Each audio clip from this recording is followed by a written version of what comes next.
மிருகமும் உண்டு. அவரவர் அகந்தையில்தான் வித்தியாசம் உள்ளது. தன் அகந்தையை வெற்றி கொள்பவன் கடவுள் ஆகிறான். தன் அகந்தையிடம் தோற்று போகிறவன் மிருகம். எவன் ஒருவனை அவன் அகந்தையால் எளிதாக வீழ்த்த வேண்டும் என்றால் அவன் கையில் ஆயுதத்தை தர வேண்டும்.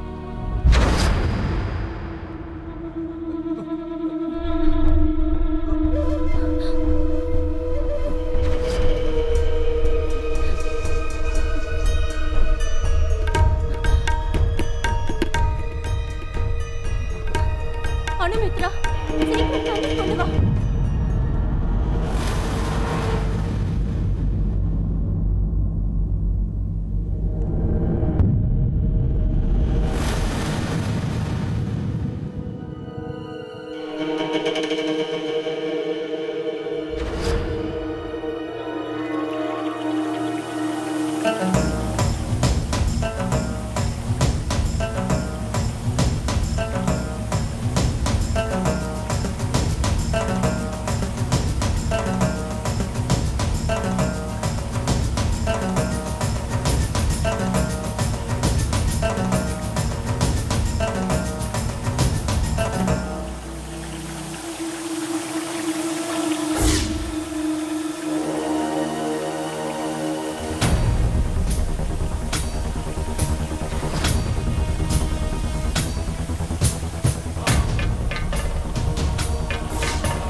साम्राज्येंगे।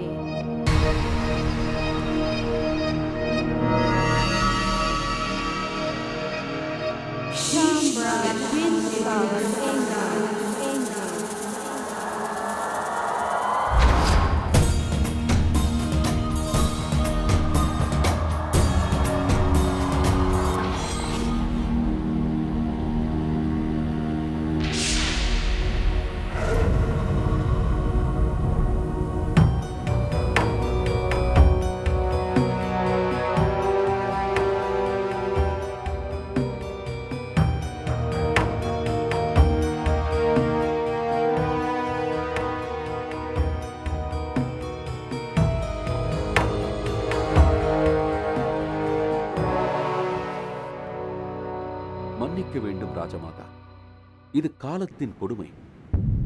நம் படையினர் இன்னும் சற்று நேரம் அங்கு இருந்திருந்தால் அவர்கள் நிச்சயம் ஏதேனும் பார்த்திருக்க கூடும். தாங்கள் கவலைப்பட வேண்டாம் ராஜமாதா. மகா மந்திரி உக்கிரசேனனாகிய நான் கூறுகிறேன், சாம்ராட் பிந்துசாரர் உயிரோடு இருப்பதற்கு துளி கூட வாய்ப்பில்லை. அனுமித்ரா, மருந்தை கொண்டு வா சீக்கிரம். நீ கை பக்கம் வா, நீ கால் பக்கம் வா.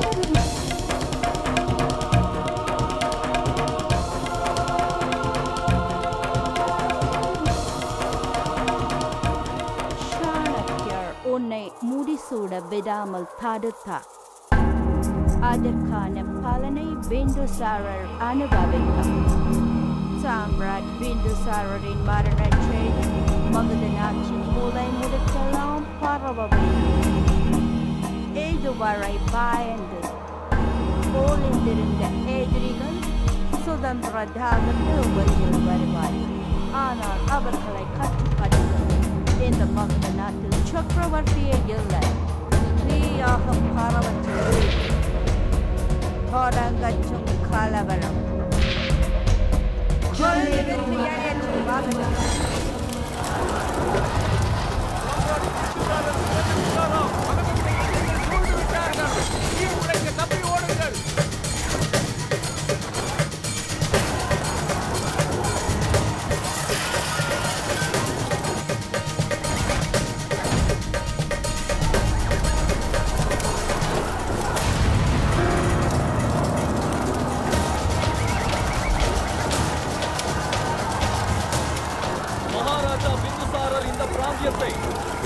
என் தந்தையிடமிருந்து வெற்றி கொண்டார். பிந்துசாரரின் மரணத்தை தொடர்ந்து இந்த மண்ணை நான் சுதந்திர நாடாக அறிவிக்கின்றேன். இன்று முதல் இந்த பகுதியில் குடியாளர்கள் அனைவரும் நகரத்திற்கு அல்ல, என் அதிகாரத்திற்கு கட்டுப்பட்டோம். உங்கள் புதிய மன்னன் நான் வீரபத்ரன்.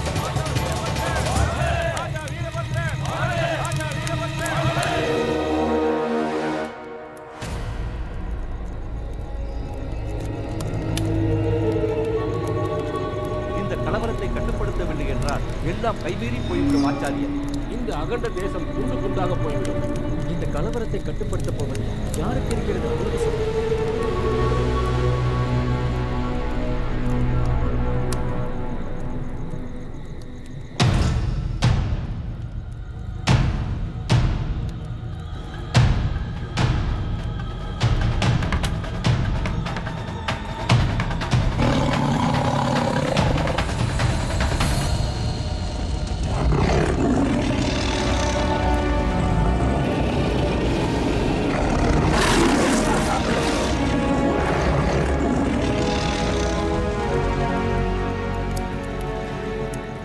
ராஜகம் திட்டமிட்டு அரங்கேற்றப்பட்டுள்ளது. இந்த கலவர நிழலில் காய் நகரத்தை யாரோ திட்டமிட்டுள்ளார்கள். அவர்கள் யாராக இருந்தாலும் மகதத்தின் எதிரியே. மகத மக்களின் நிராதரவான நிலையை பயன்படுத்தி துடிக்கின்றார்கள்.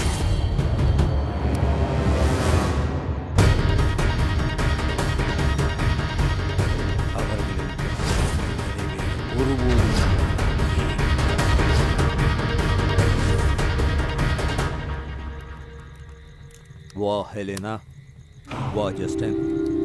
தாங்கையே, பாட்டலிபுத்திரத்தின் மீது படையெடுக்கும் நேரம் வந்துவிட்டது. என்ன தங்கள் தயாரா? சந்திரகுப்த மௌரியனிடம் போரின் தோல்வியுற்று எத்தனை வருடங்கள் ஆயிற்று. இத்தனை வருடங்களில் ஒரு நாள் கூட நிம்மதியில்லை. செல்யூகஸ் நிக்கேட்டர் தோல்வியை தவிர வேற எதையும் இதுவரை சிந்தித்ததில்லை. இது கிரேக்கர்களின் தோல்வி. அதற்கு நாம் பழி வாங்க வேண்டும்.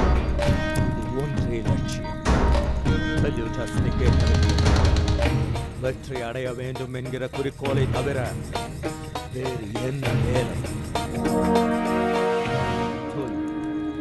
எப்போது படையெடுத்தனர்? ஜஸ்டின் அந்த சிம்ஹாசனத்தில் அமர்வான். முதலில் தெற்கில் இருக்கும் கலவரக்காரர்களை சமாதானப்படுத்த அவங்க படையை அனுப்பினார்.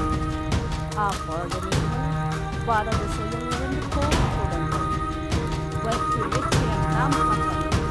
மௌரியன் நிச்சயம் மண்ணை கவுவார்கள். நாம் ராஜ்யம். உன்னை நினைத்தால் எனக்கு பெருமையாக இருக்கிறது. செல்யூகஸ் நிக்கேட்டருடைய தோல்வி அவன் மகளின் மூலம் வெற்றியாக மாறத்தான் போகிறது. நீ உன் மகனையும் வரப்போகும் அசாதாரண சூழ்நிலைகளை சமாளிக்க தயார்படுத்தி இருப்பாய் என நம்புகிறேன். நான் தினமும் ராஜதந்திரங்களை கற்று வருகிறேன். நினைவில் கொள் கேஸ்டின், வரும் காலத்தில் இந்த ராஜ்யமே உனக்குத்தான்.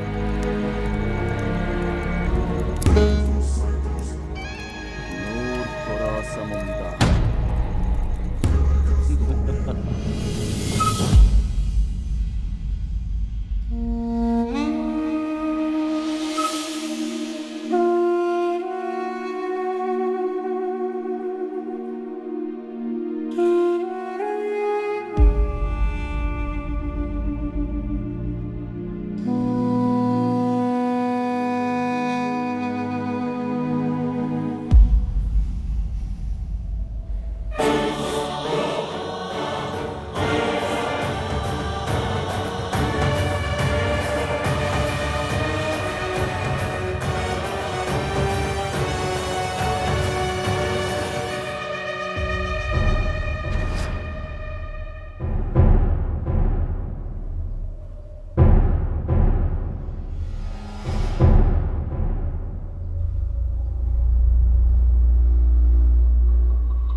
நான் துக்கம் விசாரிக்க வந்திருக்கிறேன் குராசம்.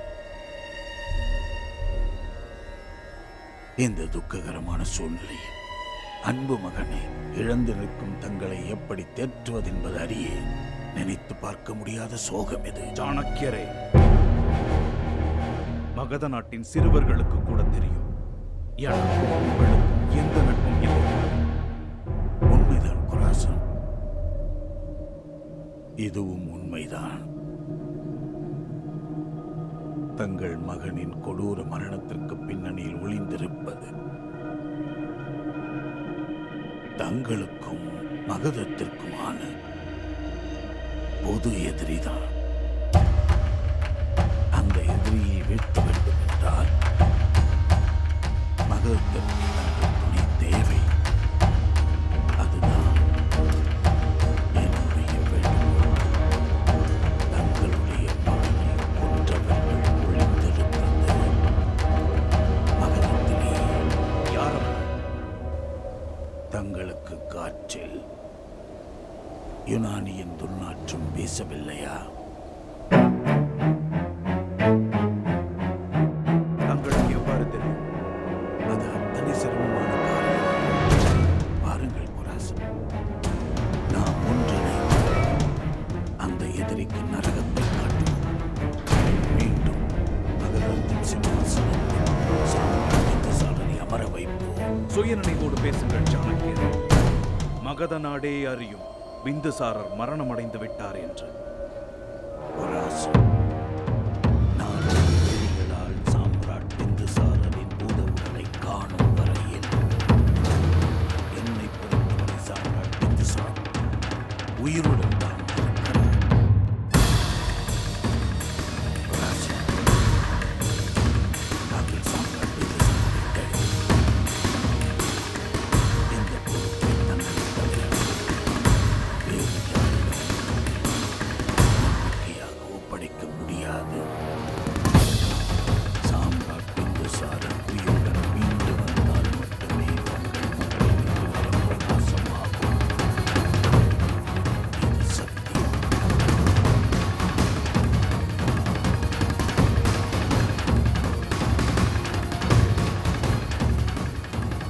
மறைந்த சாம்ராட் பிந்துசாரரின் துக்கத்தை அனுஷ்டிக்க கூட முடியாத ஒரு துர்பாக்கிய நிலைமையில் இருக்கிறோம். மொத்த மகதமும் பற்றி எரிகிறது. குடியானவர்களை கட்டுப்படுத்த யாரும் இல்லை. மகதத்தின் பாதுகாப்பு, எதிர்காலம் இரண்டுமே கேள்விக்குறியாக நிற்கிறது. ராஜன், நம் மௌரிய வம்சம் அகண்ட பாரதத்தை நிறுவியது. அந்த அகண்ட பாரதம் துண்டாகப் போகிறது. இந்த கலவரத்தை நாம் கட்டுப்படுத்தவில்லை என்றால் சாம்ராட் பிந்துசாரருக்கும் சாம்ராட் சந்திரகுப்த மௌரியருக்கும் தீராத அவமானம் பெற்றது. இந்த நிலைமையை கட்டுப்படுத்த ஒரே ஒரு வழிதான் உள்ளது. மகதத்தின் ராஜ சிம்மாசனத்தில் புதிய ராஜாவை அமரச் செய்ய வேண்டும்.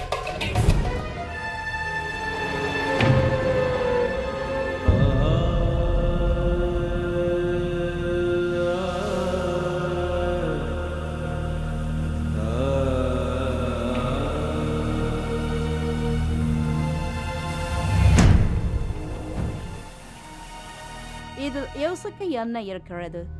இளவரசர் சுசீனின் பட்டாபிஷேகத்திற்கு ஏற்பாடு செய்யுங்கள். மன்னிக்க வேண்டும் ராஜமாதா, இளமையை புரிந்து கொண்டுதான் பேசுகிறீர்களா? இன்று மகதத்திற்கு பேருக்கு ஒரு ராஜா தேவையில்லை மகாராணி. இளவரசர் சுசீன் ஒரு பச்சிளம் பாலகர். அவருக்கு 1 வயது மட்டுமே ஆகிறது. அவரால் மழலையில் கூட பேச இயலாது. அவரா மகதத்தை ஆளப் போகிறார்? தாங்கள் என்ன கூற வருகிறீர்கள்? ராஜமாதா, என்னுடைய இந்த கூற்றை இச்சபை ஏற்றுக்கொள்ளுமா இல்லையா என்று தெரியவில்லை. ஆனால் சொல்ல வேண்டியது என் கடமை. தாங்கள் கூறுவது போல் இளவரசர் சுசீனுக்கு அரச விதிப்படி முடிசூட்டத்தான் வேண்டுமா? அரசராக முடிசூட்டப்படுபவர் எப்படி இருக்க வேண்டும்? சாம்ராட் சந்திரகுப்தர் மற்றும் சாம்ராட் பிந்துசாரரின் கனவை நனவாக்கக்கூடியவராக இருக்க வேண்டும். ஆட்சி புரிவது குறித்து நன்கு அறிந்தவராக இருக்க வேண்டும். இந்த கலவரங்களை கட்டுப்படுத்தும் வித்தை தெரிந்தவராக இருக்க வேண்டும். என்னுடைய பார்வையில் இந்த ராஜ லட்சணங்கள் ஒரே ஒருவருக்கு மட்டுமே உள்ளது. அவர் வேறு யாருமல்ல, தங்களுடைய புதல்வர் ஜஸ்டின். இல்லை,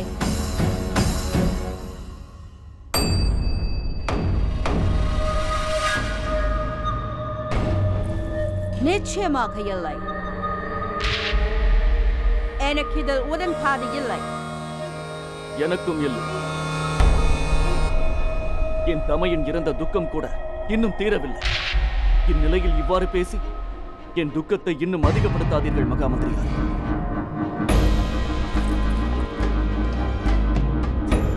அவர் இடத்தில் என்னால் அமரவே முடியாது, என்றும் முடியாது. உணர்ச்சிகளுக்கு இப்போது இடமில்லை. மகதத்தின் எதிர்காலம் குறித்து சற்று யோசியுங்கள். மௌரிய வம்சத்தை நாம் காப்பாற்றியாக வேண்டும். மகாராணி சாருமித்ரா, நம் சாம்ராட் பிந்துசாரரின் எதிரி இன்னும் ஒளிந்திருக்கிறான். அவனால் இளவரசர் சுசீனுக்கும் ஆபத்து வரலாம். இளவரசர் ஜஸ்டினால் மட்டுமே இளவரசர் சுசீனையும் தாக்க முடியும், மகத ராஜ்யத்திற்கும் நல்வழி காட்ட முடியும். அவரால் மட்டுமே மகத ராஜ்யம் மற்றும் மௌரிய வம்சத்தின் எதிர்காலத்தை பொற்காலமாக்க முடியும். நான் சபை முன்பாக கேட்கிறேன், எனது கருத்து ஏற்புடையதா இல்லை? நான் உங்கள் கருத்தை ஆமோதிக்கிறேன் மகாமந்திரி உக்கிரசேனரே. இந்த நேரத்தில் இதுவே சரியான முடிவு. வளம் பொருந்திய ராஜா கொராசத்தின் சேனை நம்மோடு உள்ளது. இளமையை அவரால் கட்டுக்குள் கொண்டு வர முடியும் போது இந்த அவசர அறிவிப்புக்கு என்ன அவசியம்? ஆனால் ராஜா கொராசம் எங்கே இருக்கிறார்? இது மீர் குராசத்தின் அன்பு மகளின் மீது ஆணை. ஆச்சாரியர் சாணக்கியர் சொன்னபடி சாம்ராட் பிந்துசாரர் உயிரோடு இருந்தால் அவரை மீட்டு வந்து மீண்டும் மீர் குராசம் ராஜசிம்மாசனத்தில் அமர வைப்பார்.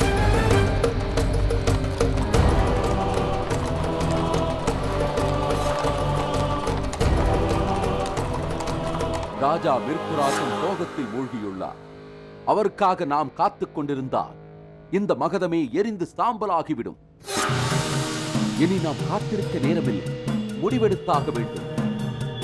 இன்றே, இப்பொழுதே, இந்த நொடியே முடிவெடுக்க வேண்டும். ராஜமாதா, கூறுங்கள், தங்களது கருத்து என்ன?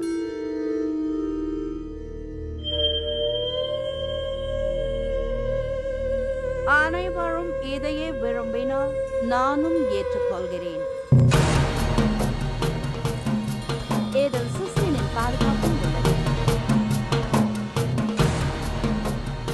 ஆனால் ஜஸ்டின், இது யோசிப்பதற்கான நேரமில்லை. சாம்ராட் பிந்துசாரரோ சாம்ராட் சந்திரகுப்தரோ எழுந்திருந்தால் இதைத்தான் ஆமோதித்திருப்பார்கள். மௌரிய வம்சத்திற்காக, மகத நாட்டிற்காக சபையின் கூற்றை நீ ஏற்றுக்கொண்டே ஆக வேண்டும்.